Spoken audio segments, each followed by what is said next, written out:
फिर अपन डिस्कस करते हैं सभी लोग। आपको मैं इसमें 2 से 3 मिनट दे रहा हूँ, आप सोचेंगे एक बार थोड़ा सा, फिर अपन देखते हैं कि इसमें और क्या सोच सकते हैं और किस तरीके से क्वेश्चन होगा।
अब ट्राई करें सभी लोग एक बार।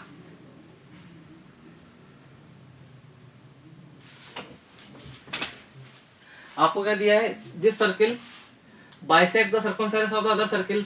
इसका मतलब क्या है कि अगर ये सर्किल है जो इस वाले को अगर अपन बनाए, ये जो सर्किल है, इस सर्किल के सर्कमफेरेंस को ये वाला सर्किल जो आ रहा है दूसरा, वो क्या कर रहा है, बाइसेक्ट कर रहेगा। बाइसेक्ट का मतलब वो उसके जो 2 मिड पॉइंट है उससे वो पास करेगा। ये इसकी इक्वेशन है। मतलब बड़ा, इस सर्किल को बड़ा सर्किल होगा जो कि इस सर्किल को 2 इक्वल पार्ट में डिवाइड कर रहा है। तो अपन ऐसा बोल सकते हैं क्या, अगर ये 2 इक्वल पार्ट में डिवाइड कर रहा है तो कहने का मतलब इन 2 पॉइंट से जो लाइन जाएगी वो इस सर्किल का डायमीटर होगी। मतलब इन 2 सर्किल की जो कॉमन कॉर्ड होगी वो इस सर्किल की छोटे वाले सर्किल का क्या होगा, डायमीटर होगा कि नहीं होगा, बताइए। हाँ सर। तो ये जो छोटा वाला सर्किल है वो है x² + y² - 2x + 8y - b = 0, और बड़ा वाला ये है ये। तो अपन पहले इसकी इक्वेशन निकाल लेते हैं, s1 - s2 = 0। कंडीशन क्या लगाएंगे, इसका जो सेंटर आएगा, अगर इनका जो s1 इन दोनों को माइनस करेंगे, वहां से जो कॉर्ड आएगी उस पर इसी सर्किल का सेंटर लाई करेगा। इसका सेंटर कितना है, 1, -4। सेंटर है 1, -4। तो माइनस करते हैं तो ये कट जाएगा इससे, 6x + 22 - 8 14y + a + b = 0, ऐसा है अपने पास। तो ये जो है इस पे 1, -4 लाई करेगा, वहां से अपने को a + b की वैल्यू मिल जाएगी। और हमें पूछा है maximum value of a b. तो देखो क्या करेंगे, 1, -4 लाई कराएं तो 6 - 4 56 + a + b = 0। तो a + b आपके पास आया 50। अगर आपके पास a + b की वैल्यू 50 आ रही है और आपको दिया है सबसे बड़ा hint, a and b positive है, अगर a और b पॉजिटिव है इसका मतलब है कि वो पॉजिटिव नंबर्स की बात कर रहा है, और सम दिया है और बात कर रहा है प्रोडक्ट की। तो हम लोग क्या करेंगे, इसमें AMGM इक्वलिटी यूज करेंगे। सम से मल्टीप्लाई में आ रहा है, मैक्सिमम मिनिमम की बात कर रहा है, और AMGM केवल पॉजिटिव नंबर में ही अप्लाई होता है। तो सम गिवन है तो हम बोलेंगे 2 नंबर का जो अर्थमेटिक मीन होगा वो हमेशा ग्रेटर देन और इक्वल टू होगा ज्योमेट्रिक मीन से। तो a + b 50, 50/2 25। तो यहाँ से आया, स्क्वायर कर देंगे तो AB <= 625। तो ये क्या हो जाएगा, 625 इसकी मैक्सिमम वैल्यू हो जाएगा। क्या कंसेप्ट है सभी लोगों को, आगे मूव करें। हाँ सर। अगला क्वेश्चन दिया है, find the angle subtended by the common chord. ये भी कॉमन कॉर्ड पे बेस्ड क्वेश्चन है। Angle subtended by the common chord of the circle at the centre of first circle. मतलब अपन ऐसा बोल सकते हैं इसमें कि इनकी जो कॉमन कॉर्ड बनेगी, बेसिकली इनकी जो कॉमन कॉर्ड बनेगी वो कॉमन कॉर्ड का जो एंड पॉइंट्स आएंगे उसको वो फर्स्ट सर्किल के सेंटर पे कितना एंगल सबटेंड करेंगे, ये पूछा है। तो इसमें क्या लॉजिक लगाएंगे, एक सर्किल ऐसा, एक ऐसा, ये आ गई कॉमन कॉर्ड, ये पॉइंट ए, ये पॉइंट बी, ये पहला सर्किल है, तो इस पर वो जो इसका एंड पॉइंट आ रहे हैं वो कितना एंगल सबटेंड कर रहे हैं, ये पूछा है। ए बी से यहाँ पे कितना एंगल सबटेंड होगा, ये अपना क्वेश्चन है। तो इसमें क्या लॉजिक लगाएंगे, देखो पहले सेंटर निकाल लेते हैं, पहले कॉमन कॉर्ड की क्वेश्चन निकाल लेते हैं। S1 माइनस S2 बराबर 0, तो माइनस करेंगे तो इसमें से S2 में से S1 को माइनस कर दिया, 4x माइनस 2x, ये भी कट जाएगा, प्लस का 1 इक्वल टू 0। तो x इक्वल टू कितना आ रहा है, माइनस का हाफ। ये जो क्वेश्चन आ रही है 2x प्लस 1 बराबर 0। ये अपने पास कॉमन कॉर्ड की क्वेश्चन आ गई। अब मैं एंगल कैसे निकालूंगा इसके अंदर, सेंटर पता है, फर्स्ट सर्किल इसका सेंटर कितना है, -1, -3/2, ठीक है। अगर आपको ये एंगल इस पे कितना क्रिएट हुआ है वो निकालना है तो क्या लॉजिक लग सकता है। मान लेते हैं कि जो भी एंगल बनेगा उसका cos थीटा फाइंड करना है या sin थीटा, जो भी फाइंड करना है आपको, cos थीटा की वैल्यू फाइंड करनी है, ऐसा मान लिया अपन ने। जो भी एंगल बन रहा है, थीटा एंगल बन रहा है, तो ऑप्शन में cos थीटा दिया हुआ है आपको, तो cos थीटा की वैल्यू कैसे फाइंड कर सकते हैं बताएंगे भाई। सर रेडियस दिया है, उस पे फुट ऑफ परपेंडिकुलर निकालेंगे, उसका डिस्टेंस निकालेंगे। इसका डिस्टेंस निकाल लेंगे, तो फुट ऑफ परपेंडिकुलर निकालने की जरूरत नहीं है ना वैसे तो। देखो रेडियस निकाल देते हैं पहले, तो अपन डिस्टेंस निकाल लेंगे, तो उससे ये एंगल और एंगल इक्वल होगा ना। ये एंगल अगर ये एंगल अगर θ/2 है तो ये भी θ/2 हो जाएगा, टोटल एंगल थीटा हो जाएगा, इक्वल इक्वल एंगल होगा, क्योंकि वो ड्रॉप किया ना, इक्वल इक्वल पार्ट में डिवाइड करेगा ना इसको, ऐसा अपन बोल सकते हैं। तो हम क्या बोलेंगे इसके अंदर, हम बोलेंगे इसमें हम ऐसा बोल सकते हैं कि देखो अपन इस पॉइंट से इस लाइन का डिस्टेंस निकाल लेते हैं। डिस्टेंस के लिए फॉर्मूला क्या, 2 × x ही निकाला जाएगा, माइनस का 1, y तो है नहीं, प्लस का 1 अपॉन √a² + b² 2 आएगा, तो -2 + 1 1/2 आ गया। तो ये लेंथ अपने पास आया 1/2, ये लेंथ आया 1/2। रेडियस निकाल लेते हैं इसका। क्या मेरा तरीका आप सब लोगों को समझ में आ रहा है कि नहीं आ रहा है? Yes sir. तो देखो ये मैंने लेंथ निकाला कैसे, इस पॉइंट का इस लाइन से परपेंडिकुलर डिस्टेंस। रेडियस निकाल लेते हैं, रेडियस निकालना कौन सी बड़ी बात है। पहले वाला सर्किल का रेडियस निकालेंगे तो अंडर रूट में 1 -1 का स्क्वायर 3/2 का स्क्वायर 9/4 और माइनस का c 1, तो रेडियस आ रहा है 3/2, रेडियस है 3/2। तो अपने को देखो बेस पता है और हाइपोटेनस पता है, बेस है हाफ और हाइपोटेनस है 3/2, तो अपन क्या लगा देंगे cos θ/2। अरे मेरी बात समझ में आ रही है क्या आप लोगों को, cos θ/2 क्या हो जाएगा भाई, बेस अपॉन हाइपोटेनस। को समझ में आ रहा है कि नहीं आ रहा आप लोगों को। तो cos थीटा की वैल्यू है 1/3। अरे भाई समझ में आ रहा है? हाँ सर। नहीं आया तो बोलिए, आप पूछ सकते हैं, कोई भी डाउट हो तो बिंदास होकर पूछिए, कोई दिक्कत नहीं है, ठीक है। तो cos θ/2 1/3 आया है। अपने को cos थीटा की वैल्यू पूछे तो हाफ एंगल फार्मूला आप में से कोई भी लगा सकता है। तो cos थीटा का फार्मूला जाएगा 2 cos² θ/2 -1, तो पुट कर देंगे 2 × cos θ², cos θ/2 का स्क्वायर 1/9 -1, तो 2 - 9 -7/9, ये अपना cos थीटा की वैल्यू आ जाएगी। नेगेटिव इसलिए आ रहा है, नेगेटिव आने का मतलब है कि एंगल बनेगा ऑब्ट्यूस, सिंपल सा फंडा है। बोलिए क्लियर है?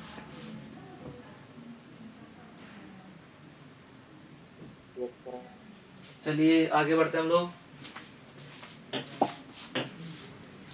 Find the equation of the circle cutting 3 circles. इसमें एक चीज अपन ऐड करेंगे, equation circle cutting 3 circles orthogonally, ठीक है, ऑर्थोगोनली।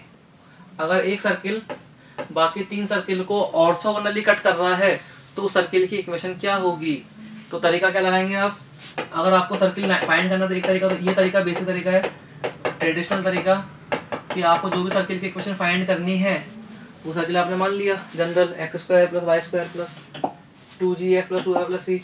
अब ये सर्किल पहले वाले सर्किल को कट करेगा ऑर्थोगोनल, तो इसमें लगाओगे condition 2g1 g2 + 2f1 f2 = c1 + c2, फिर दूसरे वाले पे लगाओगे, फिर तीसरे वाले पे लगाओगे, 3 बार लगाओगे कंडीशन, और 3 ही अपने वेरिएबल हैं g f और c।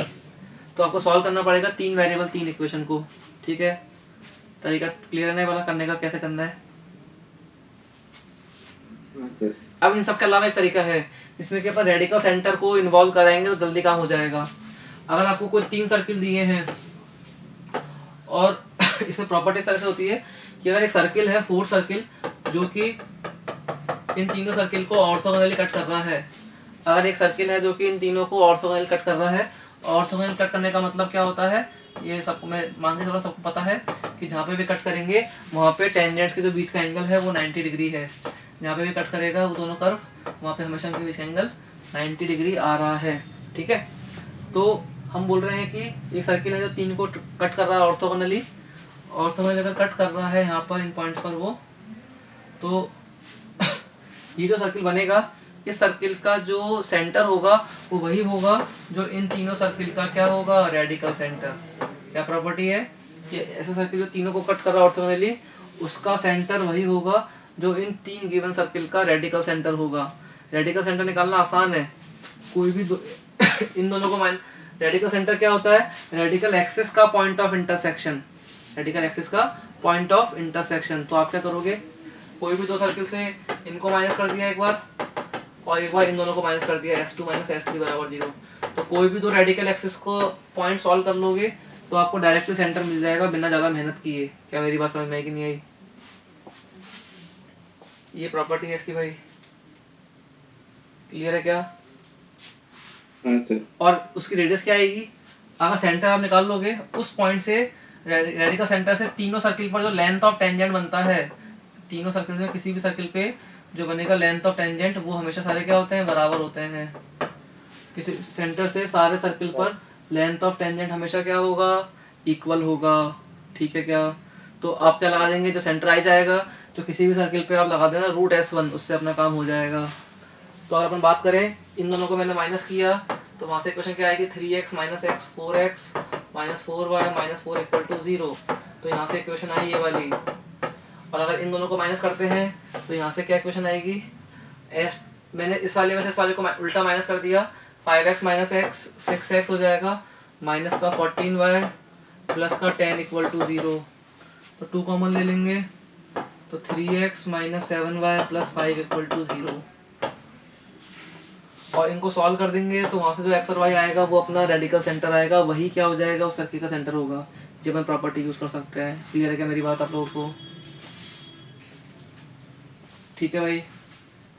हाँ सर। क्या इसको अपन छोड़ सकते हैं, आगे आप खुद से कर लेंगे। पॉइंट निकालना है, उस पॉइंट से लेंथ ऑफ टेंजेंट √S1 या √S2 या √S3 तीनों वैल्यू सेम आएंगी, तो आपको सेंटर पता होगा, रेडियस पता होगी सर्किल की। क्या हम आगे मूव कर सकते हैं?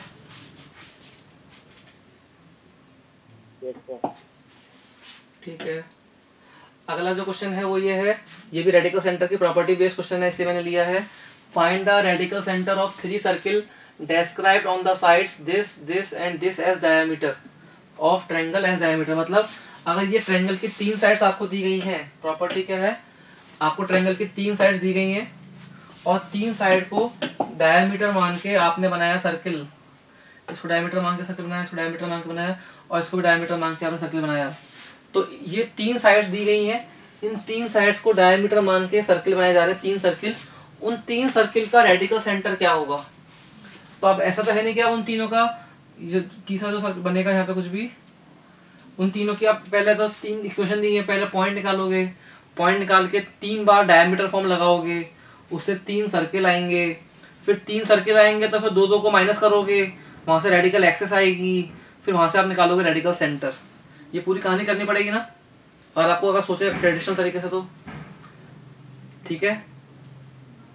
हाँ सर। अब इसमें प्रॉपर्टी क्या है, प्रॉपर्टी ये है कि अगर आपको क्या कहते हैं, इसमें ये जो ट्रायंगल दिया है, 3 सर्किल बनाए हैं, इसमें इन 3 सर्किल से जो बनेंगे उनका जो रेडिकल सेंटर आएगा वो बराबर होगा उस ट्रायंगल के ऑर्थो सेंटर के। ये प्रॉपर्टी होती है। मतलब आप ऐसा क्यों, देखो जब 2 सर्किल कट कर रहे हैं तो जो कॉमन कॉर्ड होगी वही क्या हो जाती है, रेडिकल एक्सिस हो जाती है। जो कॉमन कॉर्ड होगी वही रेडिकल एक्सिस हो जाती है। तो ये जो लाइन जा रही है ये रेडिकल एक्सिस है ना। तो आप खुद देखो, ये जो लाइन जा रही है वो इस ट्रायंगल के लिए, एबीसी ट्रायंगल के लिए एल्टीट्यूड का काम कर रही है। क्यों? अगर डायमीटर तो यहाँ पे कितना एंगल बनेगा, 90 बनेगा। एबी जो होगा वो 90 सब्टेंड करेगा यहाँ पर, और जो एसी है, ये डी पॉइंट मान लेते हैं, और जो एसी है वो भी इसमें 90 सब्टेंड करेगा। इसका मतलब जो एडी लाइन है, जो कि इन दो सर्किल की रेडिकल एक्सिस थी, वो लाइन उस ट्रायंगल के लिए क्या बन गई, उस ट्रायंगल के लिए क्या बन गई, एल्टीट्यूड। अरे हाँ, अरे भाई क्लियर है ना यार? नहीं क्लियर है भाई? जो इन दोनों सर्किल की रेडिकल एक्सिस थी वो इस ट्रायंगल के लिए एल्टीट्यूड बन रही है, क्योंकि वो 90 सब्टेंड कर रहा है ना यहाँ पे, इसलिए। इसका मतलब ऐसे इन दो सर्किल की जो लाइन जाएगी वो इसके लिए भी 90 बन जाएगी रेडिकल एक्सिस। तो जो 3 रेडिकल एक्सिस आएंगी इन 3 सर्किल की, दो के पेयर में, वो 3 एल्टीट्यूड का काम करेगी ट्रायंगल के लिए। वो 3 एल्टीट्यूड, तो जो ट्रायंगल का ऑर्थो सेंटर आएगा वही उस ट्रायंगल, उन 3 सर्किल का रेडिकल सेंटर आएगा। सही बात है कि नहीं? तो अपन क्या बोलेंगे कि आप एक काम करो, रेडिकल सेंटर को भूल जाओ, आप तो केवल इन 3 जो इक्वेशन दी हैं इनके ऑर्थो सेंटर पर फोकस करो। इनका जो ऑर्थो सेंटर आएगा वहां से काम हो जाएगा। अगर अपन ऑर्थो सेंटर फोकस करें तो ऑर्थो सेंटर निकालने के लिए क्या, या तो वही तरीका है, एल्टीट्यूड की इक्वेशन निकालो और उनका पॉइंट सॉल्व कर लो, सर्किल निकालने की जरूरत नहीं है। लेकिन अगर एग्जाम में ट्रिकी क्वेश्चन के फॉर्म में आ रहा है तो वो आपसे इतनी ज्यादा कैलकुलेशन नहीं कराएगा। अगर आप थोड़ा सा अच्छे से ऑब्जर्व करो तो इसका ऑर्थो सेंटर कैसे निकालेंगे बताइए? अगर आप इन इक्वेशन को ऑब्जर्व करो तो अपन ऑर्थो सेंटर कैसे निकाल सकते हैं, सोचिए। बेटा इसके पहले वाले की स्लोप कितनी आ रही बताइए? भाई आप तो क्या पूरा स्लोप निकालोगे, पॉइंट निकालोगे तभी तो निकलेगा एल्टीट्यूड, वो भी जरूरत नहीं है। आप देखो ना कि दोनों लाइंस परपेंडिकुलर दी हुई हैं। पहली वाली लाइन की स्लोप आ रही है 4/7, इसकी स्लोप आ रही है -7/4। अगर आप इन दोनों को मल्टीप्लाई करो, इन दोनों का मल्टीप्लाई करो तो मल्टीप्लाई आ रहा है -1। अगर इन दोनों स्लोप पर -1 है मतलब ये दोनों 90 पर है, राइट एंगल ट्रायंगल है, और राइट एंगल ट्रायंगल में ऑर्थो सेंटर क्या होता है, वो वही पॉइंट होता है जो इन दोनों का पॉइंट ऑफ इंटरसेक्शन होगा। तो इन दोनों को हम सॉल्व कर लेंगे तो जो पॉइंट ऑफ इंटरसेक्शन आएगा वही अपना ऑर्थो सेंटर हो जाएगा। क्या मेरी बात क्लियर है आप लोगों को? तो यहाँ से हम सॉल्व कर देंगे इसको। ये 4 और 7, इसको 7 से मल्टीप्लाई कर दिया तो 28x - 49y + 70 = 0। इसको 4 से मल्टीप्लाई कर दिया 16y माइनस माइनस प्लस 16 और 9 करेंगे तो 49 और 6 55 माइनस का 65y प्लस का 130 = 0। तो y आ गया 2। y को 2 पुट कर देंगे तो y को 2 पुट करने पर 4 × 2 = 8, तो x आ रहा है 1। तो इसका मतलब 1,2 क्या हो जाएगा, इसका ऑर्थो सेंटर हो जाएगा और वही अपना रेडिकल सेंटर हो जाएगा। क्या ये वाली प्रॉपर्टी क्लियर है सभी को? Yes sir. ठीक है, चलिए आगे बढ़ते हैं। अब हम बात कर रहे हैं फैमिली ऑफ सर्किल के एप्लीकेशन की, कि फैमिली ऑफ सर्किल आप कैसे अप्लाई कर सकते हैं। तो फैमिली ऑफ सर्किल का बेसिकली मीनिंग क्या है वो देख लेते हैं अपन लोग। फैमिली ऑफ सर्किल का मतलब है कि अगर आपको 2 सर्किल दिए हैं और बोला जा रहा है कि इनके जो पॉइंट ऑफ इंटरसेक्शन आएंगे, इन 2 सर्किल के पॉइंट ऑफ इंटरसेक्शन से, इन 2 सर्किल के पॉइंट ऑफ इंटरसेक्शन से पास करने वाली लाइंस की इक्वेशन बताइए। तो आप क्या बोलेंगे कि भाई इन 2 पॉइंट से कितने सर्किल पास करेंगे, infinite number of circles. In 2 point से इनफाइनाइट नंबर ऑफ सर्किल्स पास करने वाले हैं। उनकी जो इक्वेशन आती है वो क्या आती है, S1 + λS2 = 0। अगर 2 सर्किल कट कर रहे हैं तो उनके पॉइंट से पास करने वाले इनफाइनाइट नंबर ऑफ सर्किल्स को अगर रिप्रेजेंट करना है तो वो अपन लिखते हैं S1 + λS2 = 0 वेयर λ ≠ -1। क्योंकि लैम्डा को जब माइनस का 1 पुट करेंगे तो वो x² y² कट जाएगा। इसलिए मेरी बात क्लियर है क्या? अगर एक सर्किल और लाइन कट करते हैं, अगर एक सर्किल और लाइन कट कर रहे हैं, उन 2 पॉइंट से सर्किल दिया है S = 0, लाइन दी है L = 0, तो उन 2 पॉइंट से पास करने वाले जितने भी सर्किल आएंगे, क्योंकि 2 पॉइंट से कितने सर्किल पास करेंगे, 2 पॉइंट से तो इनफाइनाइट नंबर ऑफ सर्किल्स पास करने वाले ना भाई अपने पास। अरे मेरी बात क्लियर है? तो उन सारे सर्किल की इक्वेशन आती है वो क्या आती है, S + λ L = 0।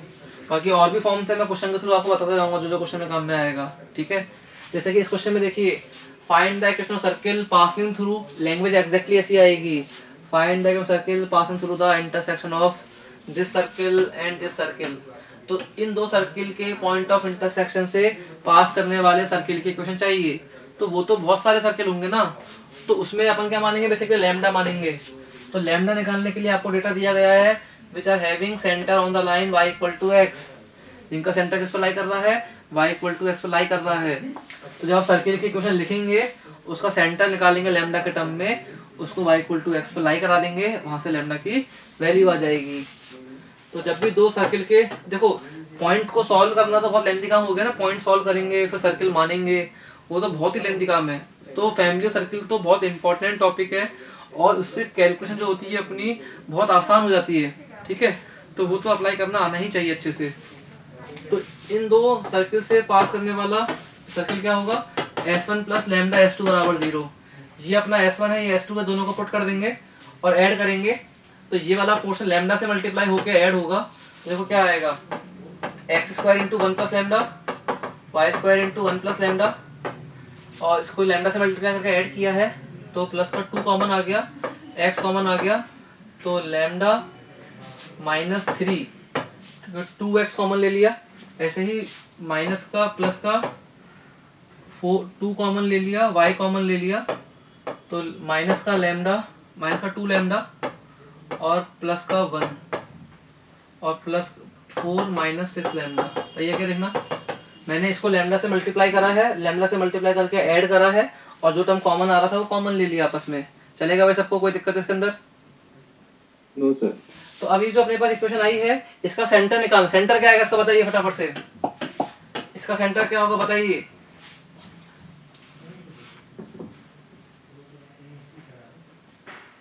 क्या आपको विजिबल है?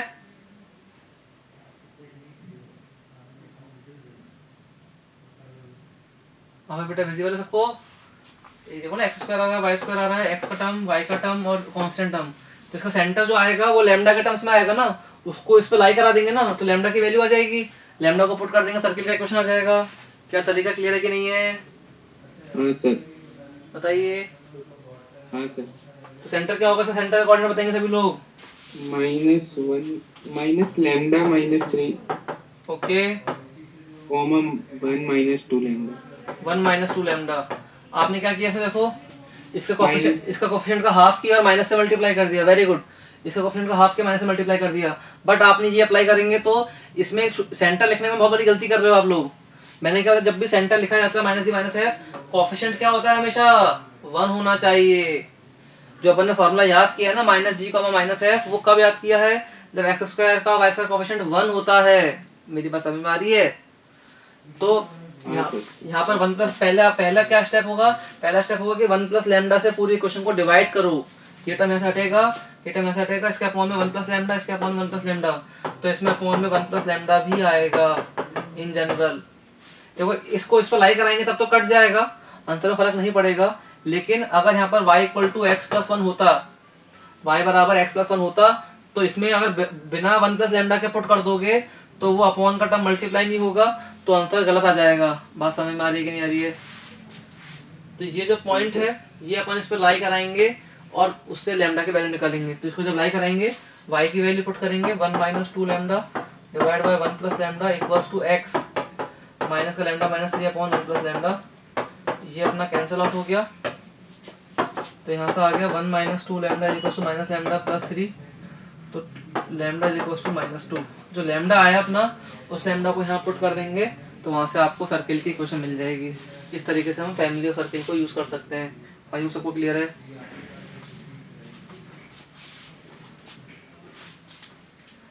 क्लियर है भाई सबको?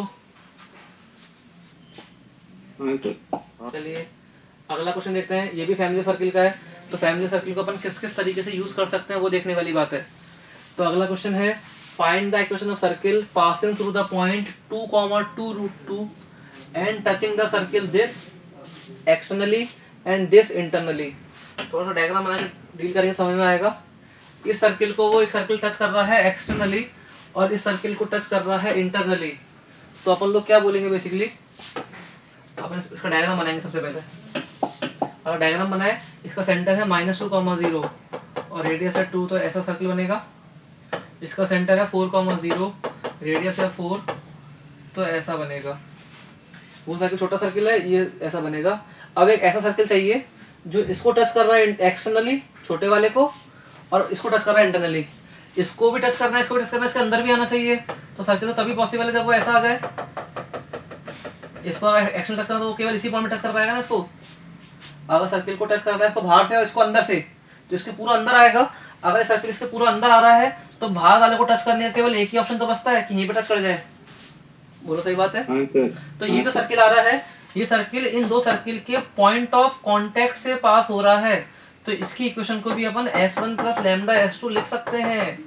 मतलब अगर दो सर्किल टच कर रहे हैं और उनके पॉइंट ऑफ कांटेक्ट से पास होने वाला सर्किल चाहिए, तो पॉइंट ऑफ कांटेक्ट से पास होने वाले सर्किल में भी S1 plus lambda S2 equal to 0 apply कर सकते हो। क्या मेरी बात क्लियर है आप लोगों को? हाँ सर। तो और लैम्डा निकालने के लिए क्या दिया है कि वो टू, जो सर्किल है वो 2,2√2 से पास कर रहा है। तो पहला सर्किल दिया है x² plus y² plus 4x plus lambda times x² plus y² minus 8x equal to 0। इससे हम इसको पास करा देंगे, इसको हम पास करा देंगे 2,2√2 से। तो 2,2√2 से पास करेंगे 2 का स्क्वायर 4, 2√2 का स्क्वायर 8 प्लस 4 2 ज़ा 8 plus lambda times 4 plus 8 minus 16 equal to 0। तो 8 और 8 16 for 20 प्लस लैम्डा टाइम्स, तो यहाँ से लैम्डा की वैल्यू आ गई 5। लैम्डा को 5 पुट कर देंगे, अपना आंसर आ जाएगा। क्या तरीका समझ में आया आपको कि फैमिली और सर्किल अपन को किस तरह से यूज करना है? हाँ सर। लिख लीजिए इसको।